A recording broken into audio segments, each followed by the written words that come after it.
We are live.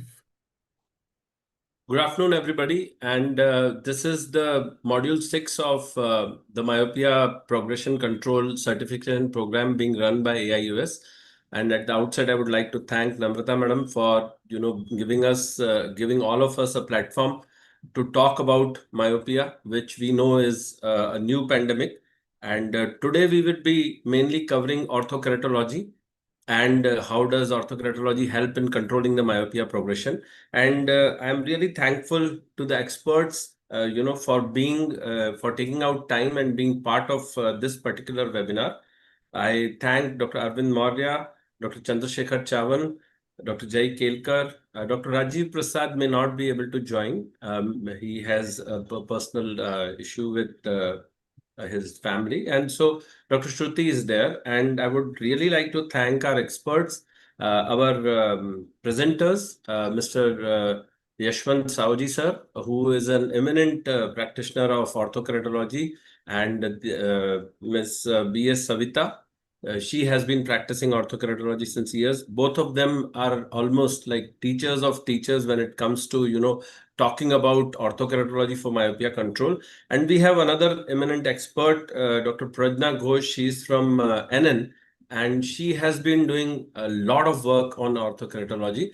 And now I would like to introduce our moderators, Dr. Sahitya Bhaskaran and Dr. Akila. Both of them would be taking over this particular webinar. So over to you, Dr. Akila. Thank you, sir. Good afternoon, all. Thank you, AIOS and Dr. Jitani, sir, for the opportunity to moderate today's session. So as sir said, the role of pharmacological intervention and defocus lenses in myopia were discussed in the previous modules. And today we have the sixth module on other options of myopia control, primarily focusing on orthokeratology. And both defocus lenses and atropine have been in use for many years. But orthokeratology has emerged as a promising modality, not only for daytime spectacle-free vision, but also for controlling myopia progression. And today's talks will focus on patient selection, results of ortho-K on myopia control, and current evidence and the practice patterns. So in the expert panel, we'll be having Dr. Arvind K. Moria, Additional Professor and Head, Department of Ophthalmology, AIIMS Bibinagar. He's yet to join, I consider, I think. And we have Dr. Chandrasekhar, Senior Optometrist, Director of Shekhar Eye Research, Thane. Dr. Jai Kelkar, again, is yet to join, I think. She's a Medical Director, National Institute of Ophthalmology, Pune. And Dr. Shruti Nishant, Head of the Department, Pediatric Ophthalmology, MNI Hospital. Now I would like to invite Dr. Sahitya to introduce the first speaker. Thank you, Akila. And at the outset, thank you, AOS and Jatani sir, for the opportunity. So for the first talk, I'll be inviting Mr. Yashwant Saoji, who's the Chief Optometrist of Saoji Vision Care. So he'll be talking on choosing the patients for Ortho-K. Over to you, sir. Thank you very much. I hope I'm loud and clear. So yes, congratulations, AIOS, Dr. Jitani. Thank you, Dr. Namrata Sharma. Thank you for including orthokeratology in and considering this as a very viable option for myopia management. Because I've seen that many of the ophthalmologists don't have clarity about how ortho-K lenses work. And because of the past experiences, like in the past in one of the major countries of the world, ortho-K lenses at one time were fitted indiscriminately and sold over the counter. And because of that, many kids had complications. And after that, that particular country banned ortho-K lenses only to reintroduce through government initiatives, understanding about myopia progression and the need for managing myopia. So Ortho-K has done a complete 360 degrees turnaround in that country. And now Ortho-K is one of the mainstreams option for myopia management. So I'll be talking about selecting patients for Ortho-K lenses. This is very, very important. Let me just switch on to my slides.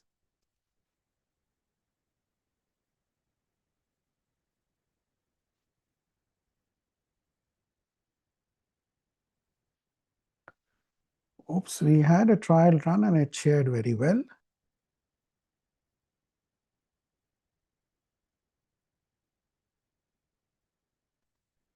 Yeah.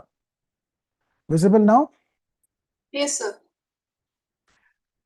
And let me just minimize this. So when you select patients properly, your success rate goes up. And if the success rate goes up, Ortho-K is considered to be a viable option for myopia management. Unfortunately, we try to fit lenses which are readily available in stock, and sometimes the correction happens properly, but the control is not there, and the patient may go into a dropout, and that earns a bad name for orthokeratology as a very good modality for myopia management. Selecting the proper patients reduces dropouts, because we know contact lens dropouts are always there. But if we match the lens with the physical parameters of the cornea, then the success definitely goes up. Now, if you go to any conference, any meeting, and inquire about what is the minimum age that you would consider for fitting Ortho-K lenses, almost invariably you'll get this answer: 6 years. Now, there's nothing magical about 6 years, but the right answer should be as soon as the kid is responsible enough to handle orthokeratology lenses. Generally, we assume that by the age of 5 or 6, the kid becomes a little more responsible. But when the patients walk into your consulting room, you observe the child. If the child is very hyperactive, not listening to parents at all, he's definitely not a good candidate for orthokeratology. But if the child is well behaved and listening to all the instructions, I mean, you know that the child is obedient, and then that child can be considered to be a good orthokeratology candidate, provided the parents also understand that there is a need for cleaning and maintaining those lenses. It's not something like, you just pop into the eye, sleep with the lens on, and next day get rid of your glasses and it works fine. Well, it is almost like that, but you have to devote some amount of time. So patients, the parents especially, they need to understand that they have to devote some time to cleaning, maintaining, and putting these lenses in the child's eyes if the child is too young. So parent supervision is definitely required.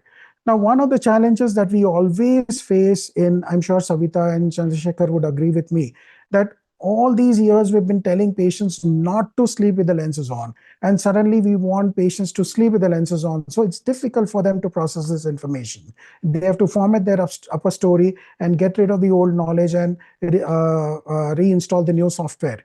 So I think I've learned a very good trick to convince patients to sleep with the lens on. I tell them, do not stay awake with these lenses, because these lenses are not supposed to move freely on the cornea. They are supposed to be worn when the eyes are closed, because you want the movement to be very, very minimal.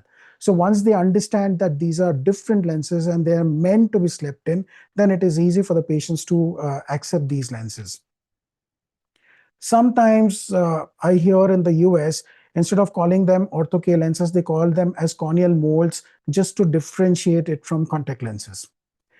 The good part about Ortho-K lenses is, because they are worn in safe environment of the house, because they're worn under supervision of the parents, they're very, very safe to be worn. A lot of counseling needs to be done in the initial stage itself. Don't be in a hurry to fit these lenses. Even if the parents say yes, I give them a day or two to process the information, to understand what they are signing in for, and then the future becomes easy. So let's talk about the refractive error criteria. What should be the refractive error for which we can prescribe orthokeratology lenses? But before that, I want to talk about how much of plus is generated for how much of power corrected. Now, we all know Ortho-K functions by putting positive pressure in the center and compressing the epithelial cells in the center and causing expansion in the reverse zone. So if it is -5 and you're putting positive pressure, it becomes 0, and a +5 is generated near the pupillary border. If it is -1, it becomes 0, and a +1 is generated. For every diopter which is corrected, an equal but opposite sign: -1, +1, -2, +2. So for effective myopia management, you need a reverse curve of about +3.5 to +4 minimum. Then only the myopia control happens very well. So lower powers than 3.5 are a bit of a challenge, because if you're correcting -1, then you get a +1 ring, which is not sufficient for effective myopia control. It can correct the myopia very well. The patient will be able to see clearly, but the myopia control may not be as effective as it would be if a +4 ring is generated. So for that, you should always have two trial sets, one for myopia correction and one for myopia control. So in the myopia control, the lenses are designed in such a way that even if you're correcting -1, a +4 ring is generated. Even if you're correcting -2, a +4 ring is generated. So they give effective myopia control. Or better still, if you have the access to softwares, you can design your own lenses wherein you can decide on the back optic zone diameter also, because you want this plus ring to come inside the pupil for most effective myopia control. So custom lenses always would work better. Now, when do we give these lenses? Do not give it to every myope. We have to ensure that myopia management modalities are prescribed to people who are progressing. So make sure we measure the eyeball length, and we document enough progression in the eyeball length, which is like 0.05 or more per 6 months. So if the myopia is progressing more faster than what you would like it to be, then these are ideal candidates for orthokeratology lenses. The US FDA has approved these lenses to be fit up to -6 with -1.75 cylinder for myopia correction, not for control. So for control, so many years we've been using these lenses as off-label until in 2021, the Johnson & Johnson Ability, that's the first ortho-K lens which has been approved by US FDA for myopia control.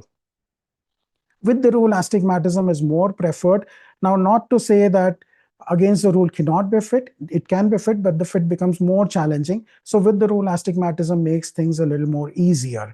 And high powers of ortho-K, like if you have powers beyond -6, let's say you have a -9 patient, and you want to fit them with a contact lens, but ortho-K lens, but don't want any risk, you can do partial correction. You can correct up to -5 or -6. So +5 or +6 is generated. That is good enough to give you excellent myopia control. And the balance power can be given in form of regular glasses. So patients are also happy because the glasses have become thinner and the myopia control effect is very good. Corneal topography considerations while fitting these lenses. Make sure HVID is measured. So 95% of the HVID has to be covered with ortho-K lenses. Then the centration is very good. And for a safe and a good and a comfortable ortho-K fit, centration is absolutely essential. Avoid ectatic cornea. So if you have a suspect, like keratoconus suspect, you may want to avoid that patient. If you have different designs, then definitely if one design is not centering well, not working properly, you can shift to a different design. So any ECP who's into ortho-K fitting should have multiple trial sets to find out which design fits best for the given patient. Or if you have access to very complex softwares wherein freeform lenses also can be designed. So every part, every portion of the contact lens can be designed on the software to give a perfect match to the given corneas. Now, most often, the trial lenses that we have an E value of 0.5.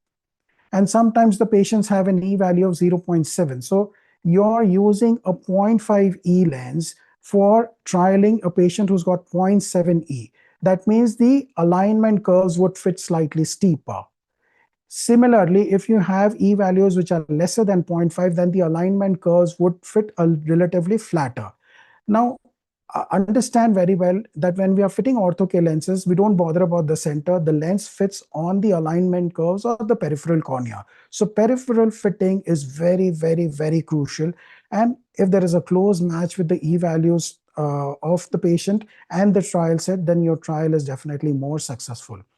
Also, the corneal cap has to be properly centered, because if the cap is decentered, then the correction would be decentered.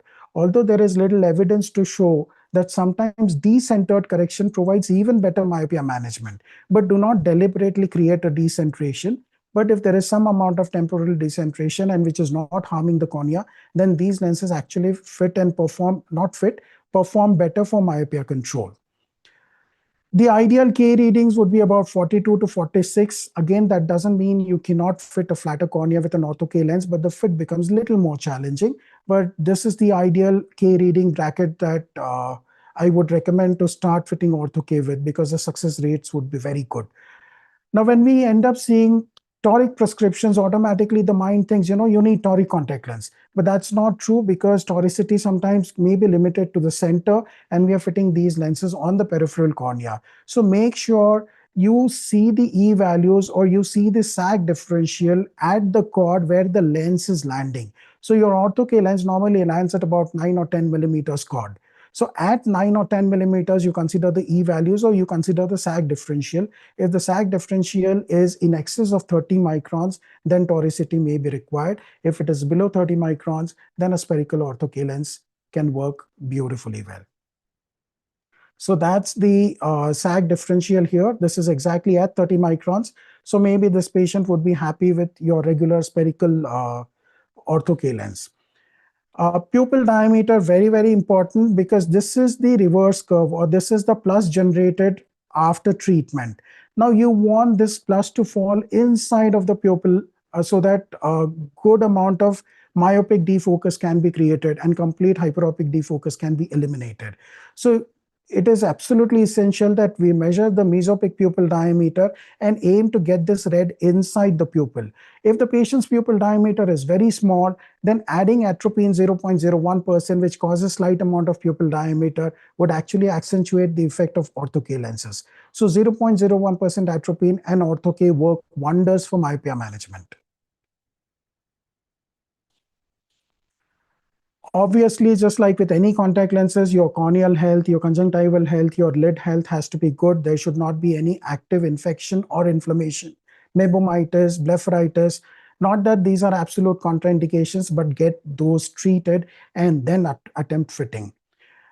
Decent amount of tears are required. So ortho-K lenses should not be given to dry eye patients, although there are experts who would argue otherwise, that you can give lenses to these patients and you can actually increase the wetness on the cornea. I personally experienced it. I've got severe dry eyes, but when I wear my ortho-K lenses, I feel a little more comfortable.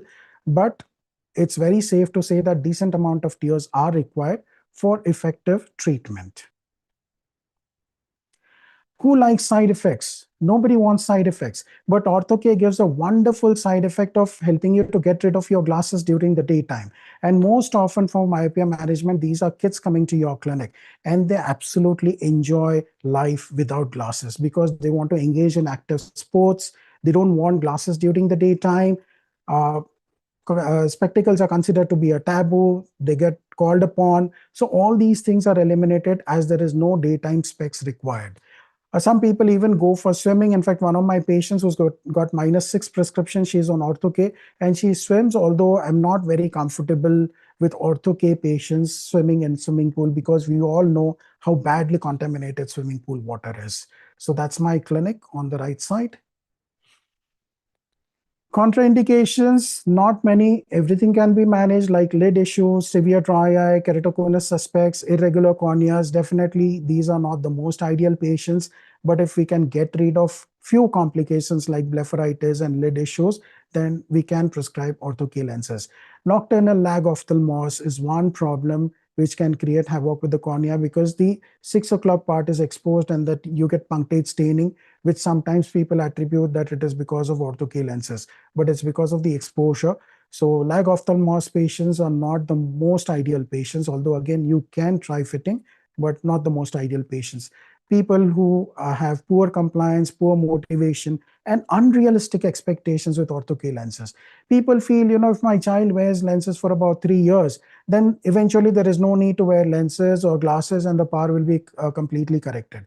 Ortho-K lenses, even if you wear it for 20 years and then you stop wearing lenses, your complete 100% of the prescription comes back. So patient selection is very, very important. It reduces dropouts and adds to your successful patients in your kitty. So take home messages.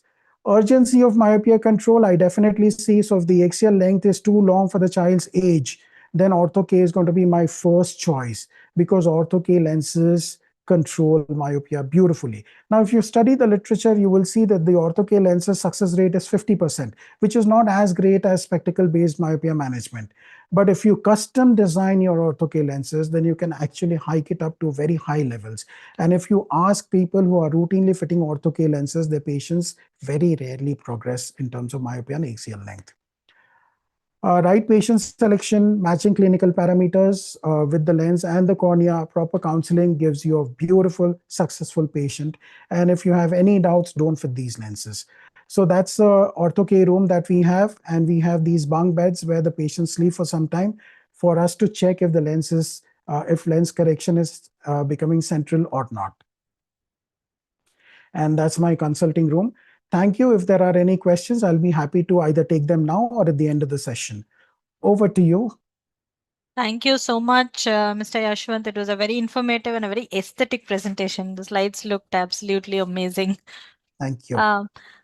Any discussions, comments from the expert panel?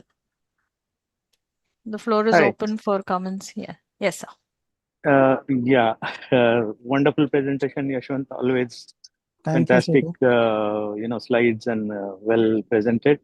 Well, I have to give my opinion as I never use a fitting set. I always customize them. That's why my success rate is 84%. But it's always better to start with fitting set, as you said, and you have wonderful facility where you actually give them a example, like, they can sleep in your consulting room itself and they can see the 2-line improvement in 2 hours or 3 hours. So even I started like that initially, but then I realized that it's the patient doesn't get the full correction and many times they drop out. And as you know, fitting set has limitations. Correct. So always better to go with the customized lenses, and you get a wonderful effects with that. But rest of the thing amazing, and of course dual therapy always works better. So if you can add atropine along with the ortho-K, that is optical stimulus plus pharmaceutical stimulus. But before going to that, I would say that we have to identify whether that child is at risk or not. Correct. How do we identify?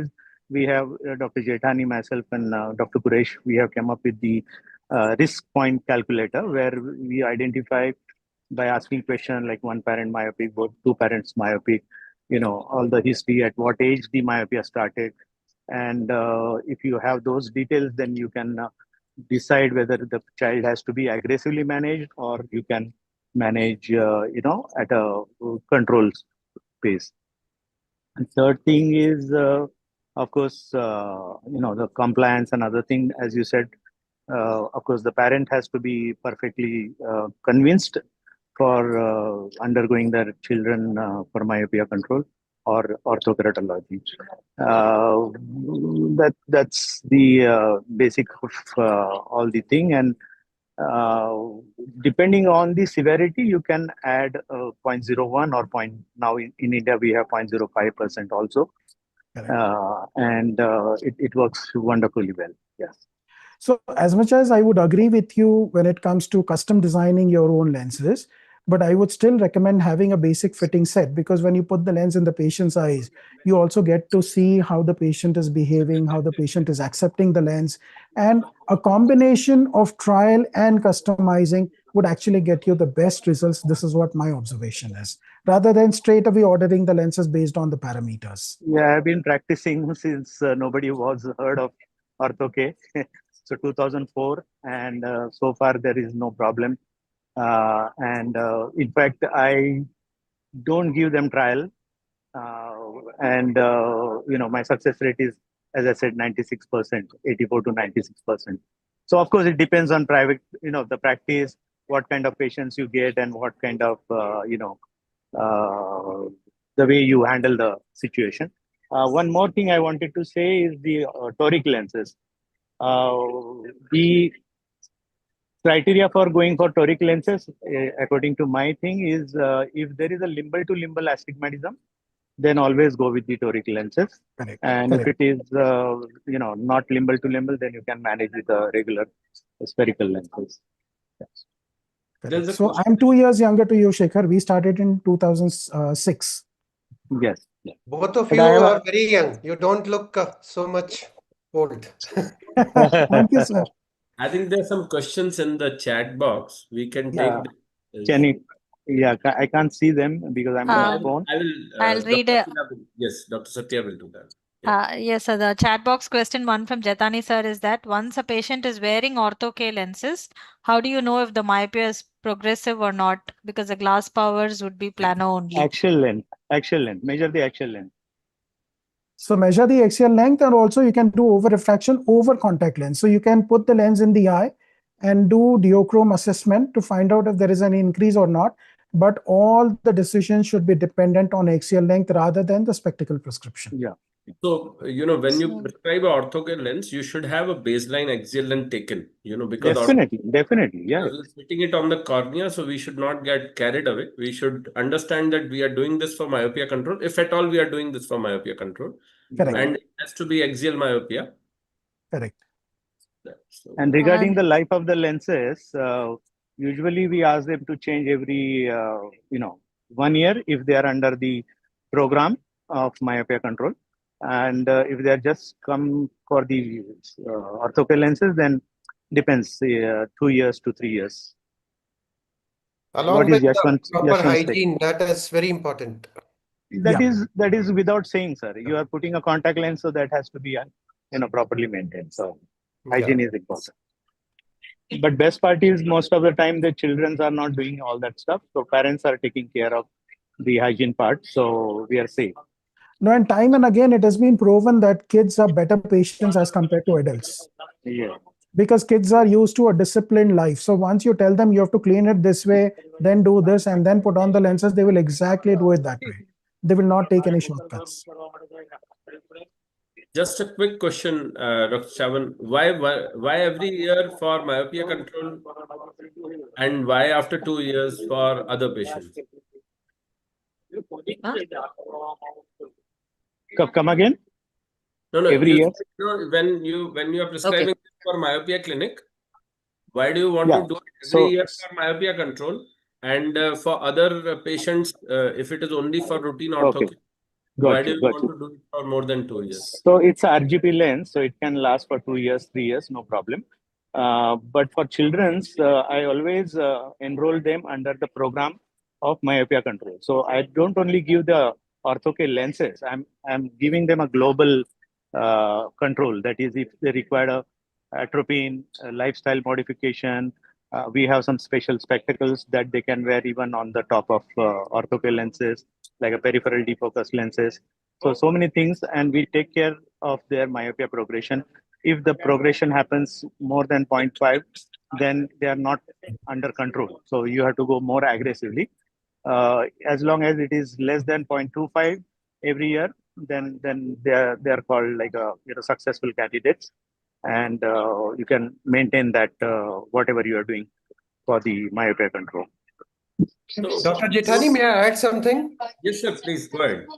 So a very warm good afternoon. Our revered speaker for the today, Mr. Yashwant Sahuji, and all esteemed speakers. So coming to the horizontal, this visual iris diameter is very important, as well as to take the pupillary diameter and both the photopic as well as the extreme of the mesopic condition. And coming to the severity of the myopia, so we follow the Munerlin formula. So more the myopia, lesser will be our treating sure. That's all. Correct. And also one very important factor is the eyelid feature. The laxity needs to be normal range. If it is too lax, then it is not putting any pressure over the cornea. And if it is too tight, then it is putting too much of pressure. So that factor needs to consider in the patient selection, the eyelid feature. Hello, sir. This is Dr. Pragya. I would just like to add regarding the lifespan of the contact lens, as long as they're serving good, we like to continue them because they're very costly. And we have seen that one pair of contact lens is going very nice for 3 to 4 years, even they take care good enough. So no need to change them. If only warpage is there, any breakage is there, scratches are there, then only you can change. Otherwise, you can continue the same pair. There will be no problem. So generally what I do is I will advise my patients the ideal replacement schedule is 1 year. But because the patients are registered on myopia management program, they come to my clinic every 3 to 4 months, and we keep a check on the lens quality. And almost, I would say, not even almost, I would say 100% of my patients successfully wear lenses for 2 years plus. May I add something, sir? Like I have seen one thing, like when the myopia is about, it's less than 5 diopters, 4 diopters, the lens lasts for 2 years. But when we treat high myopes, I feel the replacement should be more often than, lasting for 2 years. Because I have seen corneal staining in case of high myopes when they wear more than 1.5 years. So basically, there is no set rule. As soon as you feel that That's the what, lens like we need to be keep following. replaced, Yeah, that's yeah. what.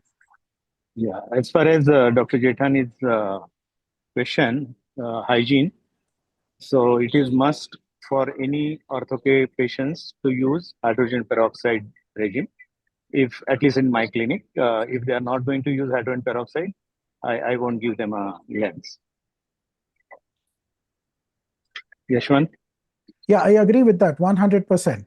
In fact, after EasySep stopped being supplied in the Indian market, we started having so many issues with the other lenses. In fact, solution made by the same company, which is specifically for RGP lenses, that is causing so much of issue. So hydrogen peroxide is the best and the safest solution for any lens, actually. Yeah. One question. So, if the mesopic pupil size is very less, do we start low-dose atropine in the first go itself, or wait to see the results of Ortho-K and then consider in the subsequent visit? Great question. So what I would like to do is, if I can customize the lens, then I can reduce the back optic zone diameter and try to get more amount of plus inside the pupil. But all the same, I would wait for about 6 months to find out if the Ortho-K lenses are having good results or not. If not, then I will refer this patient to an ophthalmologist and co-manage along with atropine. So my way of doing is finding out whether the parents are myopic. So finding out the risk factor first. If the child is at a risk, then you add dual therapy, that is atropine as well as Ortho-K. If the child is not at that risk, then you can continue either only with atropine or with Ortho-K. One question for Dr. Jethani. So coming to this low dose atropine.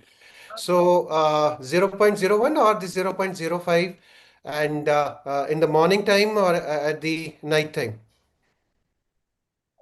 So typically, with atropine, we at this point of time, we do want to start it at a lower dose.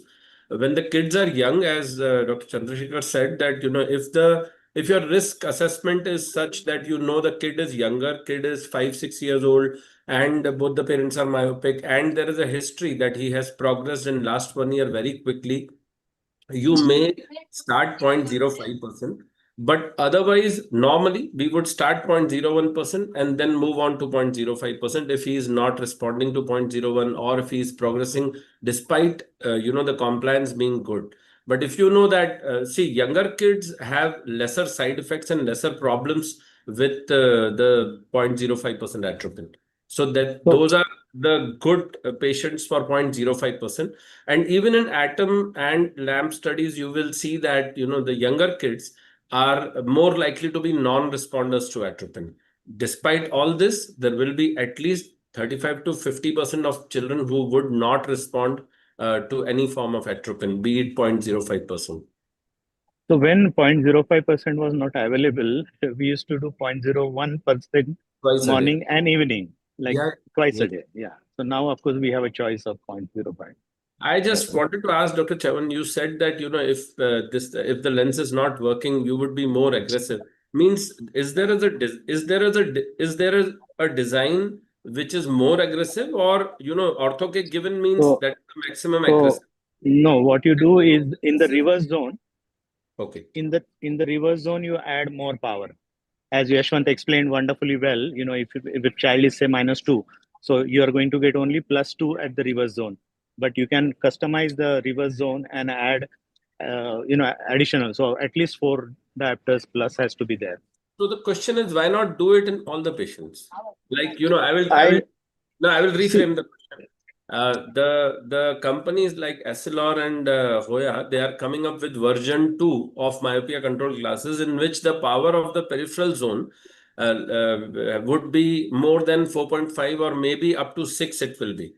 Correct. So typically the question which comes to our mind is that, if you have a better or more aggressive design available with no real side effects in the primary, in the straight central visual field, why not give option of that better control to the kids?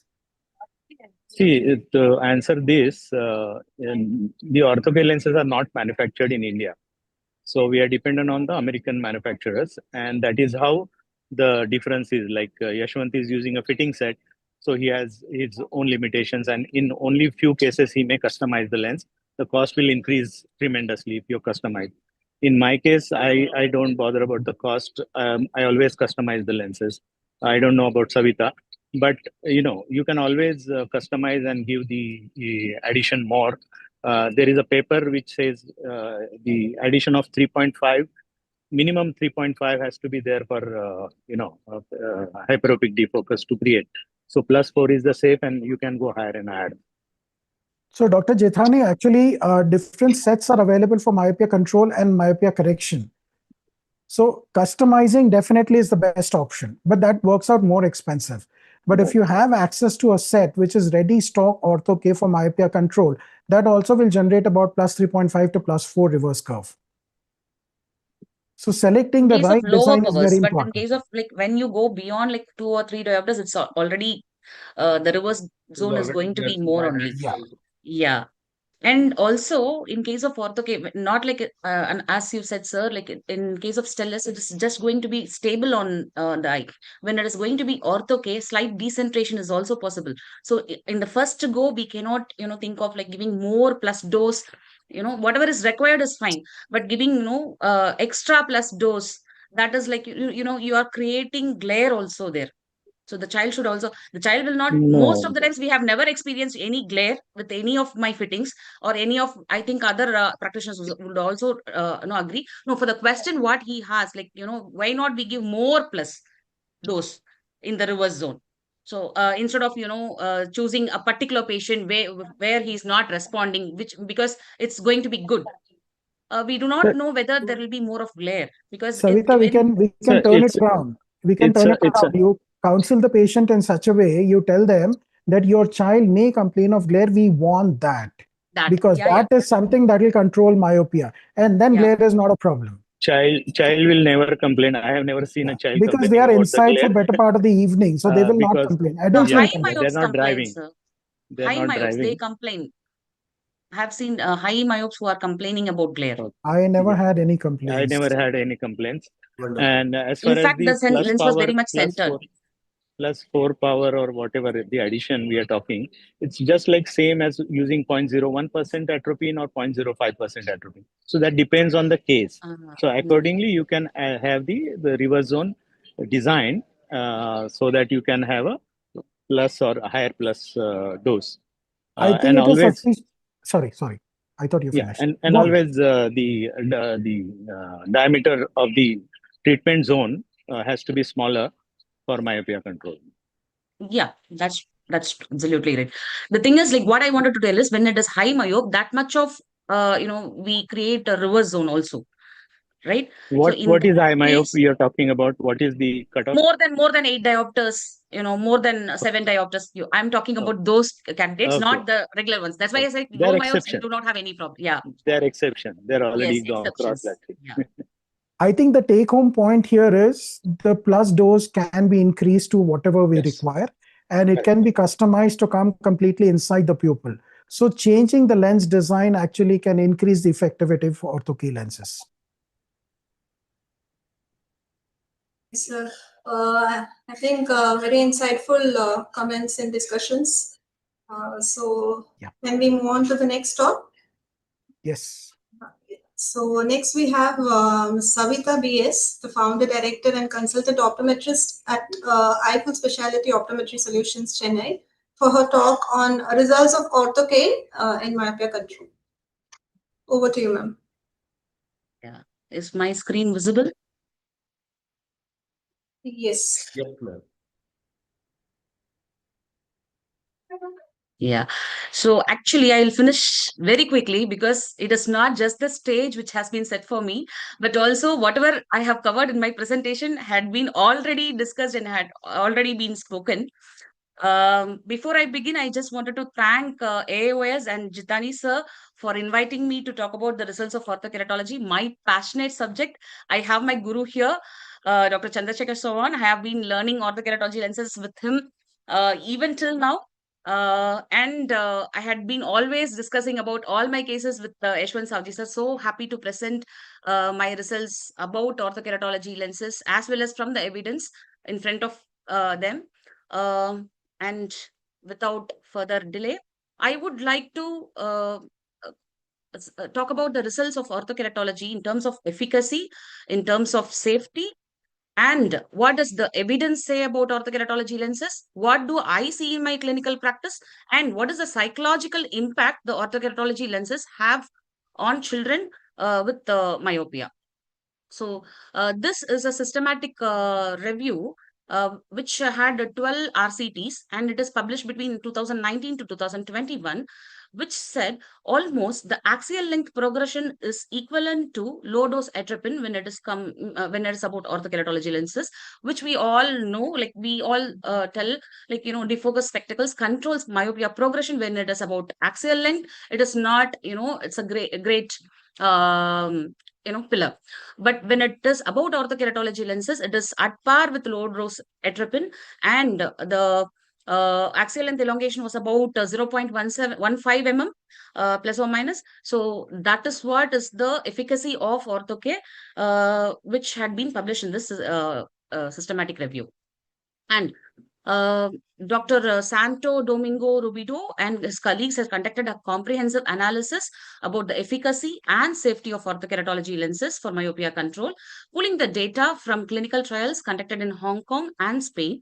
These trials compared the Ortho-K lenses with the single vision spectacles over a 2-year period of time. And what they found is the axial length elongation significantly reduced with orthokeratology, where about 0.4 mm to 0. It's plus or minus 0.25 mm, and whereas it is spectacle, it is 0.65 mm plus or minus 0.3 mm. And 40% of the Ortho-K wearers experienced very low level of myopia progression, and 8% exhibited no axial elongation. And comparison with other myopia control interventions, what they found is like orthokeratology may offer a superior axial length elongation control other than the other modalities. So now about the safety, what does this paper say is only 19 out of 28 adverse events were seen, and most of them were very minor.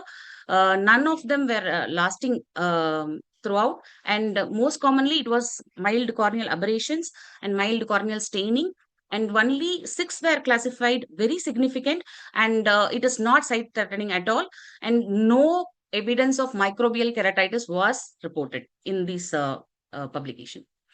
So now coming to combination therapy, this had been already discussed, and I'm just going to tell 1 or 2 points about combination therapy. When it is about 0.01 atropine, there is a beautiful control with Ortho-K lenses, which is about 0.17 mm. When it is 0.05, it is 0.14 mm. And as Savji sir has already discussed, it's like partial correction works even more beautifully. It's at par with the regular correction of Ortho-K lenses, complete correction. So because we generate the plus power dose, whatever in the high cases, like high myop cases, and that is what is more important, and that is done with even with partial correction, and it has been shown that 63% slower partial correction had been elongation had been seen with the partial correction Ortho-K lenses. So what do I see in my practice is like more than 95% efficacy. I had seen almost I have done almost more than 300 to 320 fittings, and out of it, I've seen 1 or 2 patients progressing at the age of, when the child reaches puberty. So that age, there is a slight progression. So otherwise, the efficacy is very good. And in terms of axial length, actually, I travel a lot. I do freelancing. I do contact lens fitting. Even in my clinic, like I have patients who are traveling from a long distance. So I do take measurements in other clinics as well. Like the machine is not the same machine. So in terms of axial length progression, the data what I give is not the accurate data. But what I have seen is like more than 80 to 90%. There is an beautiful control when it comes to axial length control. And 3 cases where I have seen corneal staining, which I was like discussing now. One is a high myope who was wearing ortho-K lens for more than 1.5 years, one lens. So we had a mild corneal. I had been following every 3 months, and there was a mild corneal staining. So immediately we shifted to new lens after cornea has healed, and he's doing good now. One case is like I have co-managed with Dr. Shruti. It's like, the refractive errors, it's a toric cornea, more than 3.5 diopters. It was very difficult for us to stabilize the lens over the cornea. And because of this stabilization, because we do not have a Medmont here to design a lens here. So we had to depend upon the trial set method. So when I had to stabilize a lens which was which required more than 3.5 diopters of toricity, so what happened is like the lens was not stable. So we had to go bit flatter and increase the diameter to stabilize the lens, to contract the corneal lens relationship. So when more flattening had been, when I went more flatter, corneal staining happened, and immediately we had shifted to the old parameter where the vision was bit compromised. 6 partial we had, like, but it was like we had taken a balance. We didn't want to go further. And till now, I have not seen any microbial keratitis in my practice. I think I'm very sure even Yashwant sir and Chandrasekhar sir would agree with me. They wouldn't have even seen any microbial keratitis, because those are all old thoughts. We do not see in our practice now. So I wanted to discuss about the design of the Ortho-K lens, anatomy of the Ortho-K lens, to show why there is a difference between, the published evidence, which says about 50% control, 60% control. But what we see in our practice is more than 95% control. That is because of the design of the Ortho-K lens. So before understanding the design, I just wanted to discuss about the anatomy of the Ortho-K lens. So this is the base curve of the lens. This is used to flatten the central cornea. The reverse curve, which drastically steepens, and that is the place where the fluid forces moves, and the tangential zone is for the alignment of the lens, and the edge lift is for the tears to enter the lens. So now, when this is the epithelium before orthokeratology treatment. When the lens is put, there is a positive push force in the center, which flattens the cornea. From there, the fluid forces moves to the mid-peripheral zone, where we have the reverse curve, and then comes the alignment curve. Here, the lens becomes stable because of the alignment. The lens is in the center. This is how it works. But now, as we all were discussing about the different designs of Ortho-K lenses, we have two designs. One is myopia control design, and another is the adult design, which is myopia correction design. So it is not just the power dose, but also how we fit the reverse zone. That is also very important, because everybody has different pupil size. Some will be under atropine therapy, some will not be under it. So mesopic correction, whether the how it behaves in different light illumination, everything has to be understood before designing the Ortho-K lenses for myopia control design, as these reverse zone is going to bring in the required myopic defocus. So once the design, when the BOZD is large, the patient will not be having any kind of complaint. It is not, they will not complain about glare. So we do adult design for patients who wants control, so that they don't complain about night driving. But when it comes to children, they don't complain about glare. I had only few patients who had more than 8 diopters of myopia. When corrected, complain about glare, and exactly as Yashwant sir said, we had counseled the patient's parents and patient, telling that this glare is what is going to help them control myopia. And more, these two patients whom I am talking about, -8 and -10, they are -8 and -10 till now for the past 3 to 4 years of Ortho-K wear. They have not progressed from then. And before that, they were progressing every year, 1 year, 1 diopter by 1 diopter. But now, by fitting these Ortho-K lenses, myopia control design, their progression has been under control. So now I wanted to talk about the clinical impact, what the children tell about the quality of life with the orthokeratology lenses. And this is a poster which has been presented in 5th IMARC 2025. So it's like 24 patients had been given. It's a pilot study, self-administered questionnaire, and it is not validated. Just we wanted to understand how children's take orthokeratology lenses. So the questionnaire had been administered to parents to ensure the children understand what an orthokeratology lens has the impact on the life of the children. And majority of them were from South India. 83.83% were male children, and 16.7 were female. And the power ranges was between -2 to -10. 53.8% almost had their orthokeratology lenses for past 1 to 2 years. 30 had from 2 to 3 years, and 15.4 had more than 3 years, which shows that there is a shift in the recent years. For the past 1 to 2 years, more patients are getting adapted to orthokeratology technology than the earlier years. And coming to the vision, majority had no complaint about vision fluctuation. Few had complained about near vision difficulties, but with the lens wear for about 15 to 20 days, everybody was happy with the vision. Comfort and symptoms, mostly there is no discomfort. The mild discomfort the children were complaining was about dryness, and with the lens wear, they were okay. And regarding handling and care, they were very easily adapting to lenses. These are the questions we always had in mind before practicing orthokeratology. Now that I am practicing almost for the past 7 years, I can very well say that children adapt very easily for ortho because most of the time when I talk about orthokeratology lenses to ophthalmologists, there are always questions like where the children will be able to manage the lenses, handle the lenses. Will there be any discomfort? Even the parents have these questions. But once we can easily say that they get very much easily adapted to these lenses than adults actually. And the primary concern for of children were anxiety issues of losing the lenses because these lenses are costly, and 50-50 were bothered about the cost and losing damaging the lenses, and they were not bothered about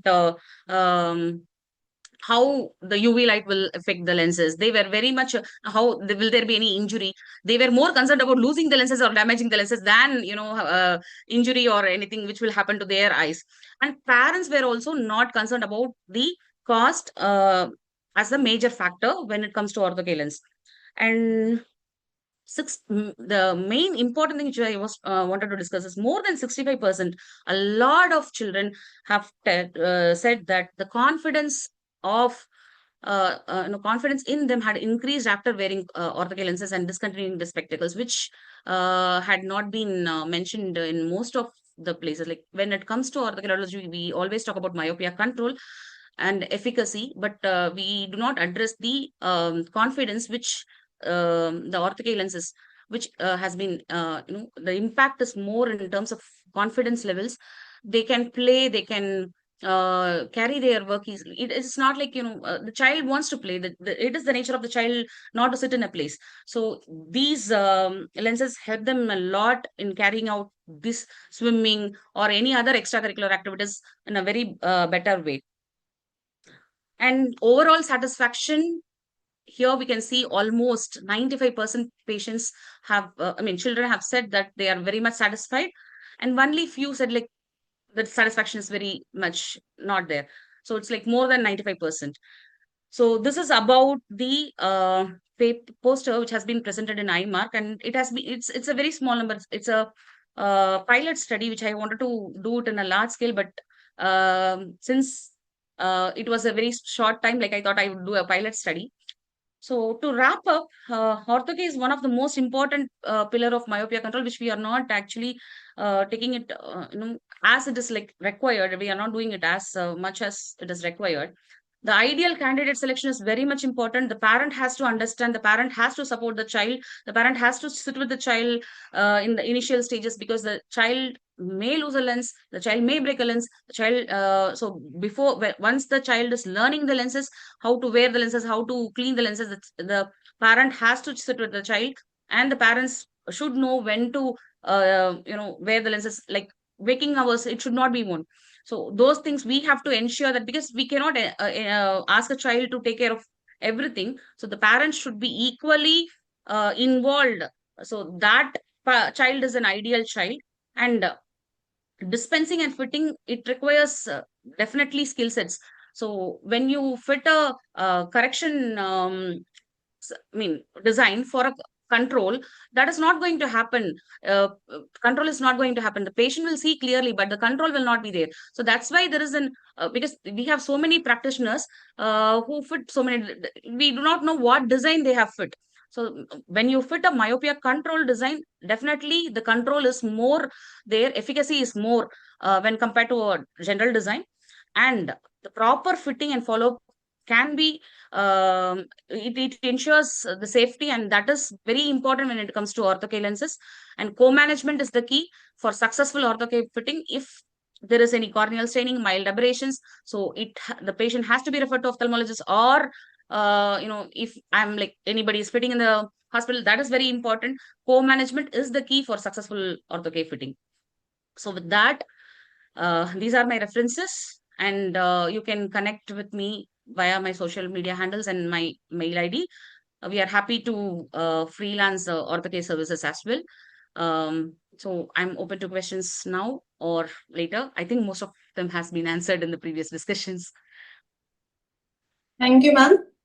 Thank you for elaborating on the results of Ortho-K and myopia control and sharing your experience as well. So one question from my side, like what is your experience of Ortho-K in adolescent children, like late teens maybe? Excuse me, And on effects of Ortho-K, little late teens, children in their late teens, like late 15 teens. or 16, and about the rebound.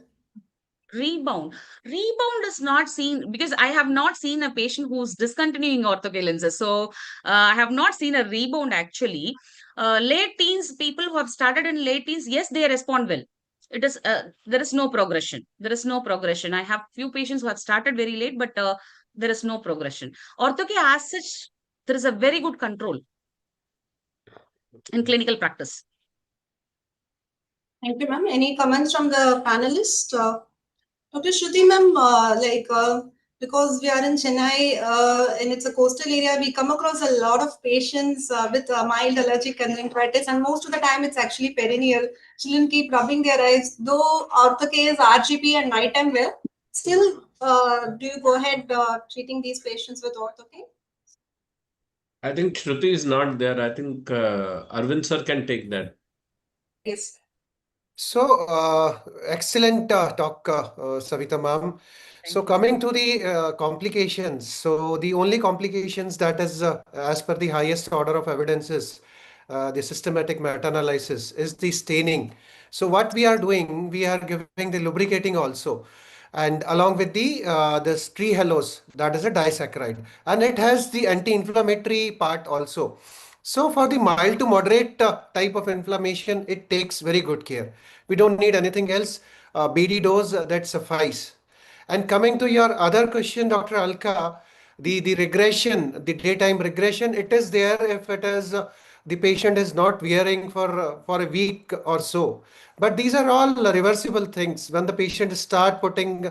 So we are taking care of the JSON as well as the compression factor. So up to -5, overcorrection of 0.5 to 0.75. 0.75 diopter, and more than this, we titrate that thing. I hope I answered your question.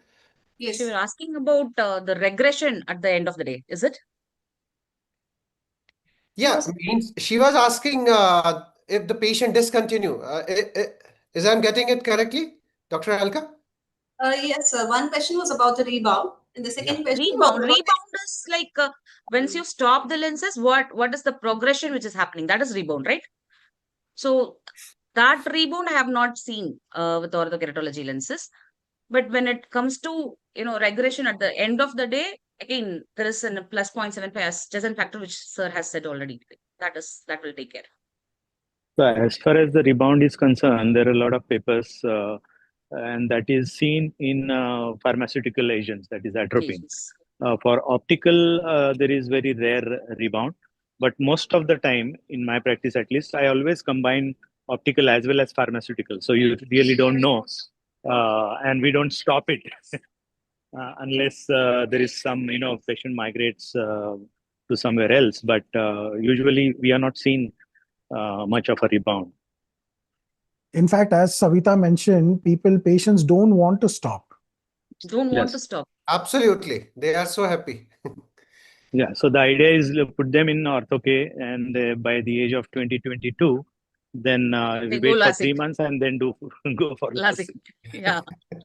Once they are like at younger age, once they are without glasses, they do not want to wear the glasses even at after 20. Yeah. So they go for LASIK. That's it. So, Yaksh Prashna, my one question, that is a Yaksh Prashna for Dr. Chandrasekhar Chavan, my Yes. very good friend and senior. So, why, if we see the results, so it's 95% plus. So, why it is not so much in vogue? Why it is, why the ophthalmologists and the optometrists, they are fearing it, or they are afraid of using this? I don't know No, the reason. fear is all fictitious as far as the ophthalmologists are concerned, because they're always worried about infections. And I have never seen an infection if you take a proper care. And as I said, they have to use hydrogen peroxide, and that nothing happens. The rest of the infection, like anybody gets conjunctivitis or anybody gets minor infections, so that is not related to our ortho-K lenses or contact lenses. Except the forbidding factor is the cost. That's what I've seen. The May cost is very, very prohibitive. Sir, I Cost is have a twice the amount of cost you do for LASIK. I mean, the LASIK surgery Yeah. costs less than Ortho-K lenses, and it is a recurring cost because at the end of 3 years, even if Exactly. very good care for at least 3.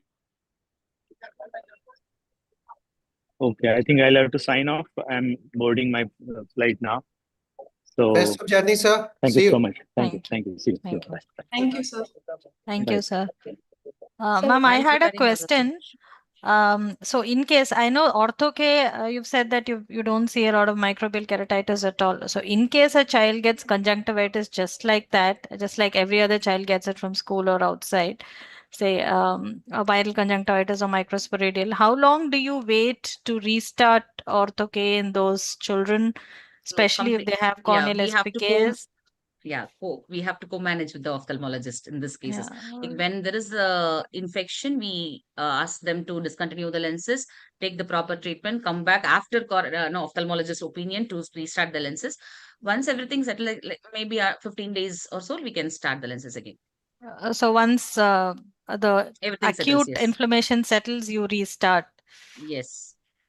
Okay, so do you change that batch of lenses itself, or because you say No, that you they can do use contain? hydrogen peroxide. That's what, like hydrogen peroxide, when it is like used, you can use the same lenses also. This is not going to be, you need not replace the lens.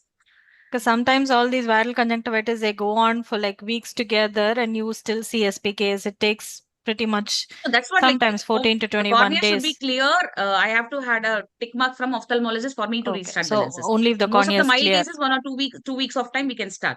So otherwise, co-management is the key. Okay. One thing Thank I would you. like to comment on is the price of the lens. We all believe that it is expensive, but it is not actually, because it is controlling myopia. It is going to save so much of future expense. So it all depends upon how well we counsel our patients. And I agree that LASIK may be more economical as compared to Ortho-K, but both have got different reasons for doing. I mean, LASIK, the reason for doing LASIK is different, and reason for fitting Ortho-K is different. So it all depends on how we counsel. Once we counsel it properly, then the patients would actually go in for it. So cost is more of a barrier in our minds rather than with the patients. Otherwise, Steve Jobs would not have sold so many Macs and Apple phones. No, the Insight, sir. question was, so the question was specifically when you compare it with LASIK. Dr. Arvind Agreed. wanted to ask why we are not giving Ortho-K lenses, and So I can answer that question better. Why we are not giving not Ortho-K? for myopia control. For myopia control, Ortho-K has a different reline. It's a different. Correct. It is completely a therapeutic option. Correct. Whereas when you are giving Ortho-K in lieu of glasses or as an option to LASIK, then it is bound to be compared with LASIK. Perfect. Then Only probably for LASIK removal of makes more spectacles. sense. Yeah, only for removal of spectacles we were comparing. So to answer to his question, why Ortho-K is not as popular as it should have been, because there are so many myths and misconceptions regarding Ortho-K lenses in all our minds, and there is considerable amount of learning curve involved in it. And plus the availability of good quality products was not there up to maybe near past. Now we've got everything available. We can custom design lenses. We've got 10 different designs available. And now we've So got many economical lenses available as well. Of course, Yes. those are When we the talk older about generation these ones. keratorefractive procedures, so there is a age, only then we can operate, right? So before that, it is a great viable option, and I totally agree with you, Yashwant sir, that we need a proper counseling. Correct. There is a question on the chat. Does Ortho-K cause any issue while preparing or referring a patient for LASIK? Well, there is a Definitely. washout period involved, so you can get rid of Ortho-K lenses, let the washout happen, which can be for about 1.5, or max 2 months, and after that, LASIK can be done.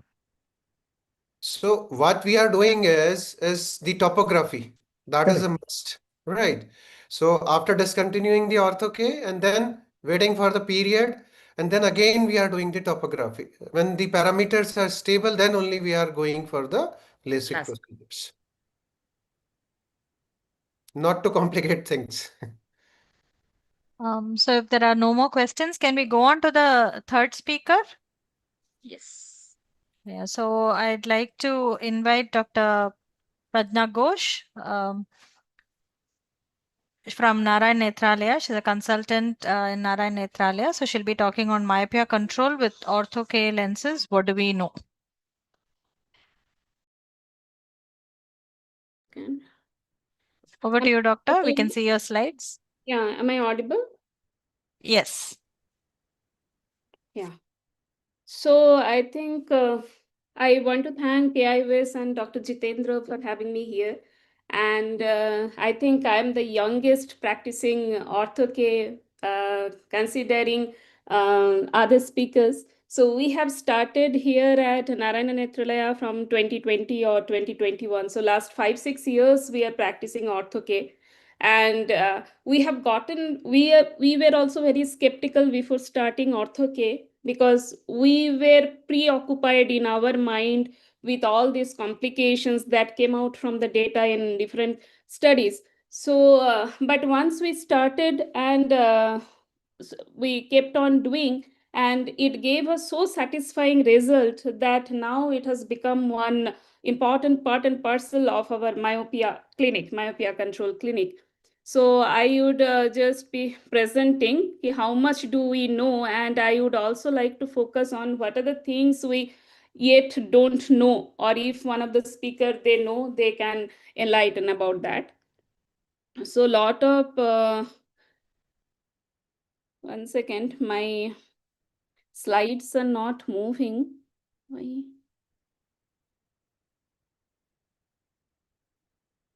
You can see my first slide, right?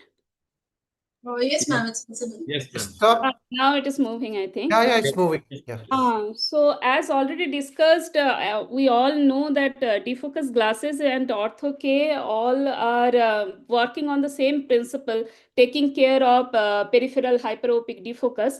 And as conventional contact lens and spectacles do not take care of this hyperopic defocus, they don't have that much role in myopia control. So correcting peripheral defocus means to make this hyperopic defocus into myopic defocus. So how does Ortho-K work? Again, it is not due to change in central refraction. It is due to change in the peripheral refraction that we all know. But what we don't know, there must be some change in lag of accommodation. So whether that is playing any role in controlling myopia, we do not know. Definitely children who wear the Ortho-K contact lenses, there will be increased spherical aberration and higher order of aberration. But whether they have any role in myopia control, we don't know. And if any other mechanism, still we don't know. So I feel in this area we need further research, and in future time we may get some answer. Design I'm not going to explain because already Miss Savita has explained it nicely. So this is the design. So again, the physiologic changes as she told. So there are two hypotheses. One hypothesis says that not necessarily it molds corneal epithelial cell, it just pushes the thin tear meniscus, which is between cornea and contact lens. But yeah, another hypothesis says that central cornea literally flattens out by 150 to 200 micron, and mid peripheral area, whatever thickening of the epithelial lens, epithelial cells, that they are responsible to cause that myopic defocus. So topographic changes also we see flatter centrally, but it doesn't corroborate like 1:1. So 3.8 diopter of flattening can cause 5 diopter of myopia. And we do see steeper ring around the central treatment zone. That treatment zone may vary brand wise. So we practice mainly GOV Ortho-K contact lens in our setup. So they maintain 4 to 5 millimeter treatment zone. Again, it depends on how much correction do we want based on that. Because as said, that reverse zone should be inside the pupil and we may have to customize it. So when do we consider Ortho-K? Again explained, but mainly for pediatric population when we are considering to control myopia, and especially for children who are active in sports and daytime, they want some free time, free of spectacles and contact lenses. So as I told, refractive error, the criteria may be little different brand to brand wise. Here we can correct up to -10 diopter sphere along with -2 diopter cylinder, and with toric Ortho-K even 3.5 to 4 diopter we can correct. So before fitting, definitely no other corneal pathology or any other pathology should be there, or they should be treated well enough. So on the examination day, we check manifest refraction, cycloplegic refraction, baseline corneal topography or pentacam, horizontal visible iris diameter, corneal biomicroscopy, everything is very important. And lens selection, mainly we check based on the K code and lens size. K code, again the mean km that we get from pentacam, and lens size, overall diameter we need to check, and overall diameter of the lens will be 93 to 97% of horizontal visible iris diameter, little less than the HVID. Now HVID can be taken from this empirical table, or if diagnostically we are doing, then we can measure it with HVID ruler or from topography. So the concept is flatter the cornea, the bigger overall diameter will be needed. If OAD is too small, then insufficient peripheral stabilization, the lens will move more, then it will not be that effective. If OAD is too large, then insufficient central compression, then again it will tent up and it will not be that effective. So after putting the lens, we check K code and overall diameter. In the center, you can see this is a proper bullseye pattern and this is the optimal fit. If a lens is too loose, then it will float up and you will see a peripheral staining, inferior staining. And on topography, you will get a smiley face pattern. If it is too tight, it will tent up and central staining you will see. And on topography, you may see some frowny face pattern. And along with that, overall diameter also we need to check. If they are too small, the lens will move too much and too much peripheral pulling of stain. And again, if it is too large, then it will not, as Ms. Savita explained in one patient, she had to go back to the previous parameters, because if it is too large, then too much it will tent up and central pulling of the stain it will be, and eventually the treatment zone will be very less and it will not give any effect. So lens fitting actually is not that difficult, and you should start once you start and you get used to. And in my setup also, I prefer to give a trial once, and once they are comfortable, then only final lens we order. So lens is chosen based on K code and overall diameter. Then after putting the lens inside, we check after 3 to 4 minutes the fluorescein pattern. We look for bullseye pattern and movement. Movement should be 1 to 2 millimeter, not more than that. And 1 hour we let them rest with closed eyes. And after 15 minutes of contact lens removal, we see the central flattening effect. So this is a good compression. We can see good seal off also in the periphery. And in topography, you will see such a pattern. Improper fit may be in the form of flat fit, stiff fit, very stiff fit, or lateral decentration.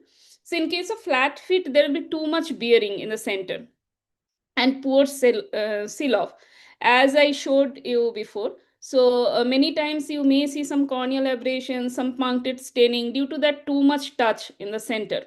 And topography will be something like this. In case of stiff feet, usually it sags down. So you will get the treatment zone will shift. So you will get a frowny face. And if it is too stiff, there will be no touch or too much gap in the center. And you will see a whole lot of stain in the center zone. Basically, there is no treatment zone here. And you may get to steep area on topography. So there are other challenges, like there may be some deposits on the lens, SPKs. High astigmatism again is a challenge, as explained by previous speaker. It's not very easy fit, but we can customize those lenses to cover as maximum as possible. But in those cases, always I pre-inform my patient that a small number of cylinder lenses you might have to wear on the daytime. Number may not go off completely, but essentially our primary purpose was to control the myopia progression. That will be taken care of anyway.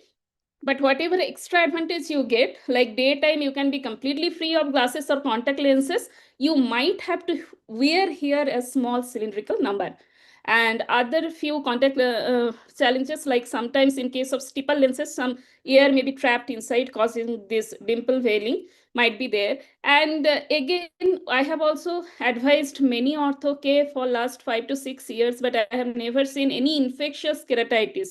Forget about microbial keratitis. Infectious keratitis I have not seen. Mainly we see due to compression effect, due to mechanical effect. Sometimes some SPKs or PEs might be there. So that can be taken care of very easily with local lubricating or some soft steroid for 1 or 2 weeks. And again, we can restart with the Ortho-K contact lens. So we need to believe ourselves in our mind that Ortho-K is very, very safe. Then only we can transmit the same confidence into our patients and parents' mind.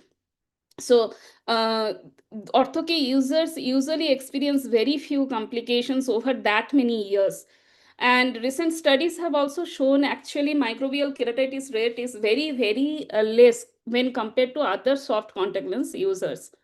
So what do we know about Ortho-K? It corrects myopia and provides good visual acuity, unaided visual acuity next day, reversible and temporary method. Patient reports better vision-related quality of life. It is a good and attractive alternative for children who are actively involved in sports, and definitely it slows down myopia very effectively. And what we don't know about Ortho-K is, it really surprises me that why some patients show absolutely no progression with Ortho-K even after so many years, when the other reason of myopia progression was still there, like their height increased near activities, increased screen time, everything was there, but for so many years they're completely stable. Why? Is it only peripheral refraction change, or some other mechanism is playing a role? We don't know yet. And at the same time, some patient still progresses with Ortho-K, and the ideal peripheral refraction profile yet to be considered, because that if we get to know that, then the best effect we can get with Ortho-K. So in our experience, we have advised more than 50 patients, more than 110 or 112 eyes till now, but almost 34 patients or 68 eyes, average 3.3 years follow-up, that we are publishing a paper very soon, hopefully. So there we have seen axial length elongation is very less, 0.07 millimeter per year. And spherical equivalent progression, that is myopia progression, was almost minimal, 0.01 diopter per year. Almost all of them are eventually stable for that many years. And 14 patients whose myopia, regarding the combination treatment, I would like to share my experience, because I heard some of the speakers, they start combination treatment at the first go. We do not do that. We start with one method and we see how long they are stable. When they're not stable, we like to add the other one. So in 14 patients whose myopia was not getting controlled with LDA, we started them with Ortho-K, and we continued the combination treatment for 1 year.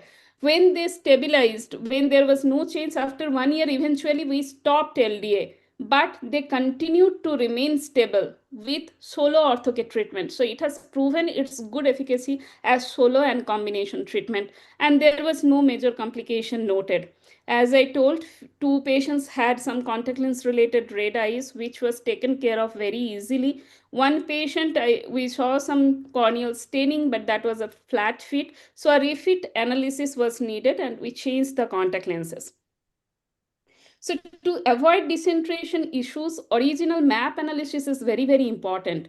Fluorescent stain interpretation is very, very needed. So on every follow-up, we do that pentacam to check the corneal profile.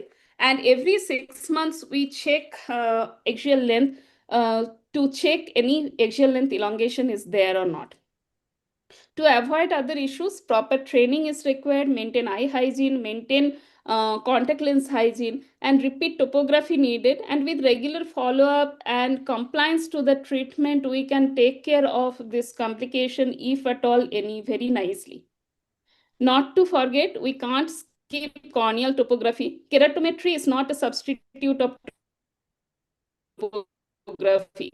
Based on keratometry, trial and error, you might be able to fit a contact lens. But if any troubleshooting happens, you can't go back to your previous baseline scan. So you don't know how to take care of the problem. So that is not advised. Topography or pentacam is very, very integral to this Ortho-K practice. And I never sell any local anesthetic drop. First time I do use it for inserting the Ortho-K just to make them comfortable, but eventually they will have to get used to it. And definitely they will have to handle it with care. And I tell them, do not self-medicate. If any problem, definitely you come back to us.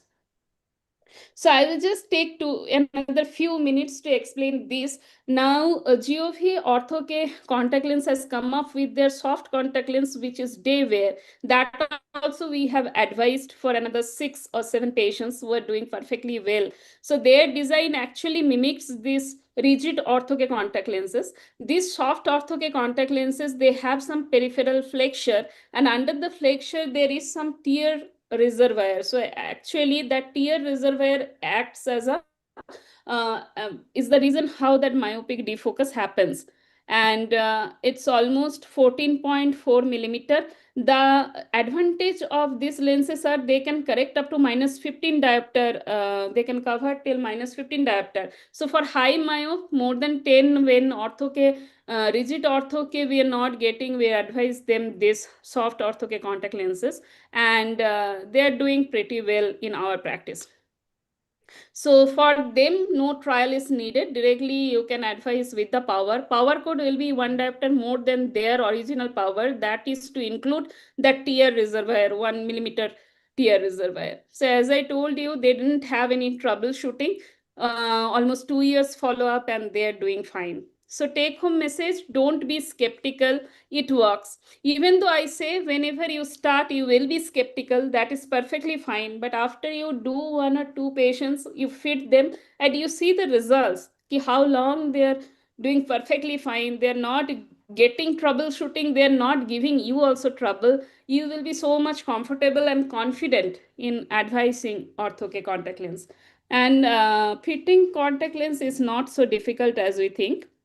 We can always customize the contact lens. And I counsel parents that chances of vision threatening complications are much more if we don't control myopia progression. That should be your concern.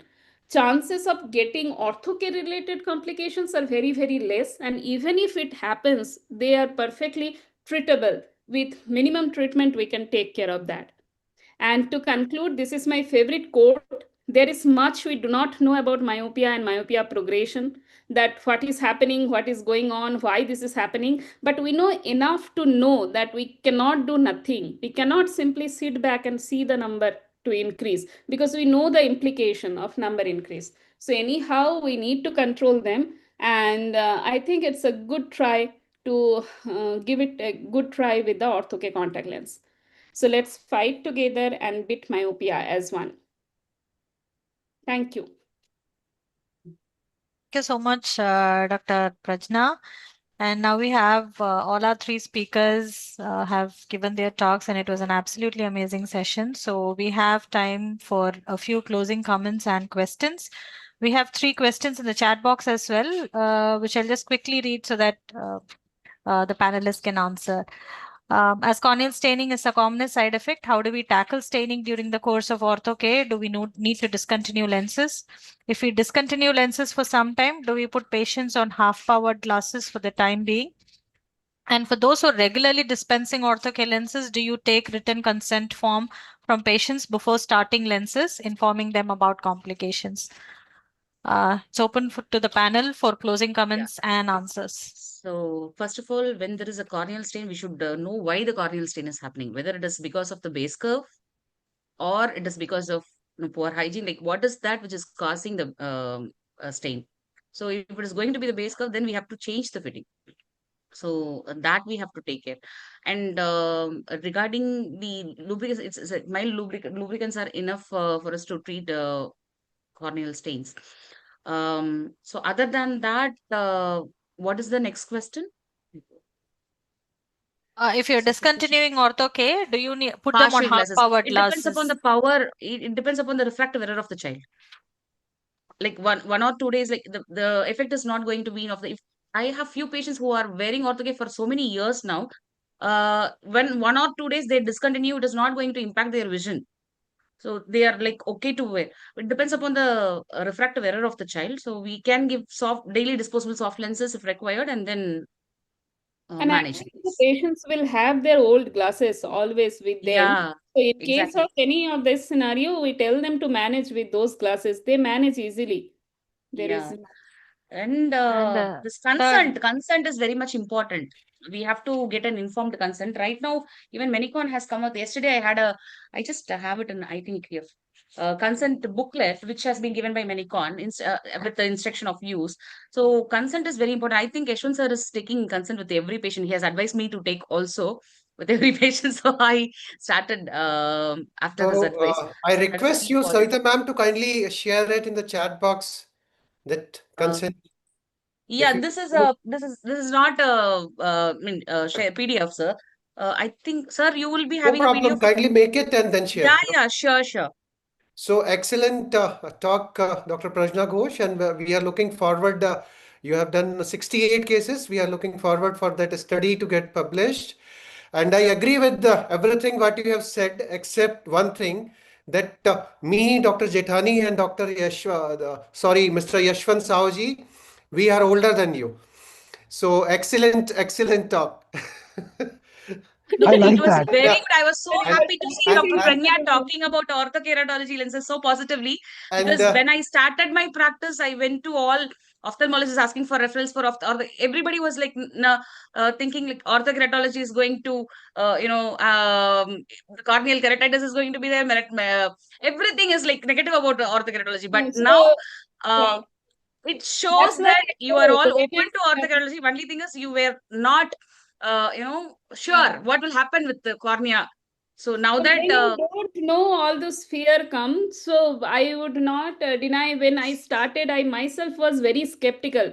But once I started and I kept on doing, after 2, 3 cases, I saw there is no trouble actually, and they are remaining perfectly stable. So now, when patients and comes and parents ask me what is your choice, I tell them confidently, my first choice will be ortho-K. And if we consider the cost, that if one pair of contact lens goes for 3 to 4 years, then what is the problem in spending that at the first go?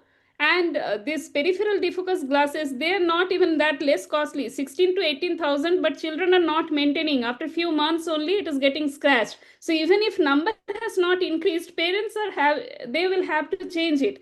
And eventually for the scratch, they are not replacing it free of cost. So eventual your cost. talk is going to be the game changer of ortho-K lenses in India, actually. No, in and fact, I was coming to the choice. I No, wanted to I'm share very. something.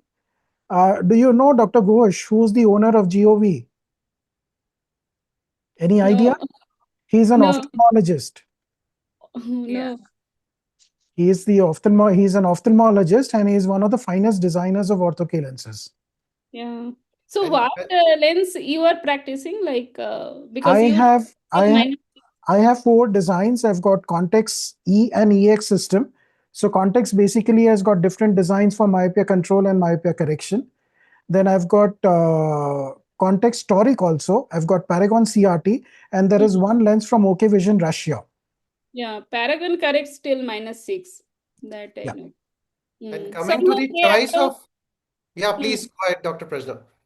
No, that's what. Somehow GOV approached us. We started with them, and I'm getting good results, so we are continuing with them. But many companies are there coming up new. So Context are the inventors of Ortho-K. So they invented the first Ortho-K lens. And But as you high rightly said, customizations are possible with Context actually. Customizations are possible with Context as well as GOV. GOV also we can do, and it's very easy. Like you take the Pentacam report, and we can just share it with them. They get back to us. Correct. What are the modifications? And coming to the choice of lubricant, so there are a lot of options now, and one is that I have no financial interest at all. From Mankind, that silver nano ion impregnated. So even it takes care of the bacteria, even the Pseudomonas it kills. There are 3 studies already proven, and it kills the colony forming unit in millions. Oh.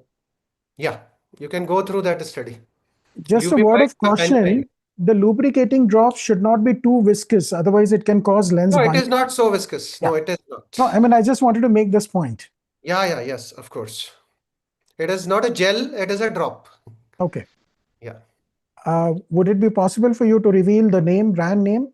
Yeah, I've already revealed Luby Moist by Mankind. Luby Again, Moist. I will reiterate, I have no financial interest. Thank you, sir. Yeah. So for those for those who have joined the certification course, there is a link in the chat box. They have to answer the MCQs. Even if they can answer or get 70% of them right, they will get the certificate for the entire module. It was a So wonderful questions are prepared session. right now, so fast. No, questions were already prepared. Okay. And I prepared the questions. But the webcast connect and the webcast link has just come in the chat box. I think there is a question by Dr. Manish Bhagat. For patients with high myopia, more than 12 diopters, with progressive myopia, what criteria guides your decision towards partial management with ortho-K lenses? Additionally, how do you select the lens design and calculate the target residual refractive error? So one thing I can say, if it is too high, we can think of soft ortho-K. It covers till -15.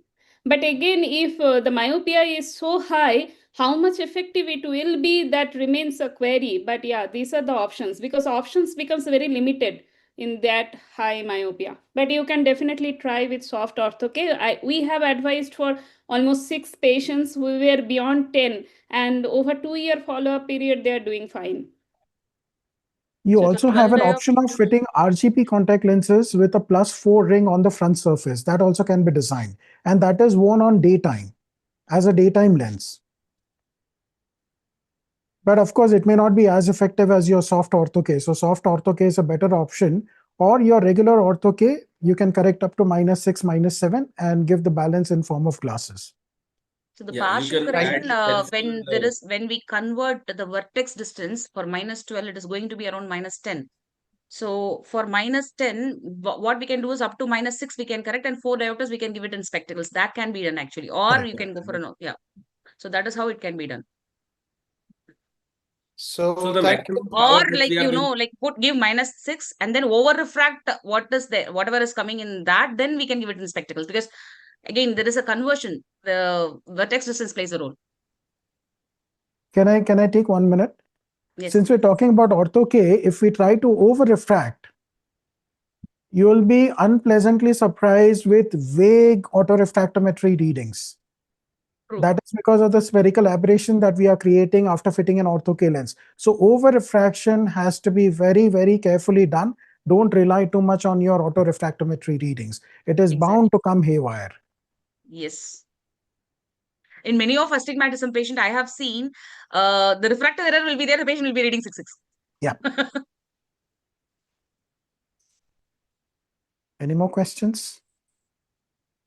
So thank you think so very much, Arvind wanted to AIOS. make a comment. And Yeah. the greatest innovator in India, that is Dr. Jitendra Jethani, for including an Englishman in New York in such a wonderful session. I learned a lot from you.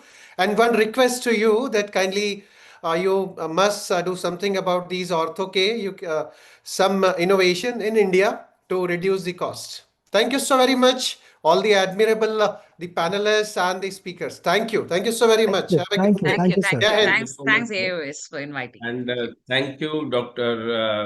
Akila and Dr. Sahitya.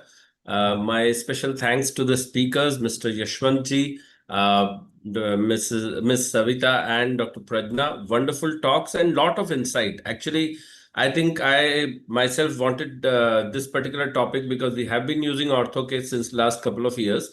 The results are wonderful, and so I really wanted that the message should come across as a fact that Ortho-K is definitely a very strong modality for myopia control. And whenever we talk about myopia control, Ortho-K definitely should be a part of it.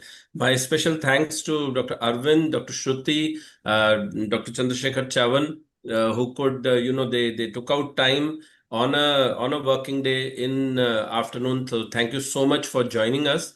Thank you from AIUS, and a special thanks always to Namrata Madam for letting us have this myopia module. Let us thank her. She has not joined today, but a special thanks to Madam for always guiding us and helping us here. Thank you, everybody. Okay. Thank you. Thank you, sir.